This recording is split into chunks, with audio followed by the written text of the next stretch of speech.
All right, let's crush another Mtel question. This one says, use the diagram below to answer the question that follows.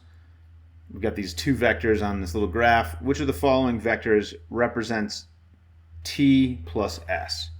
So we're summing vectors.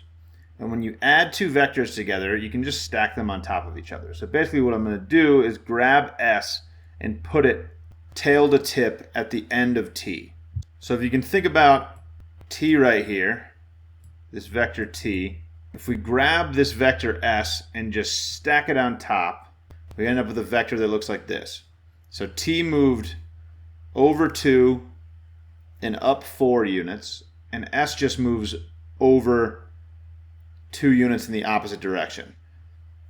And what we get is a resultant vector. So after we sum the two vectors together, we want to draw a new vector from the beginning of both vectors to the end of both vectors. So the beginning would be at the start of t, and then we want to go to the end of s.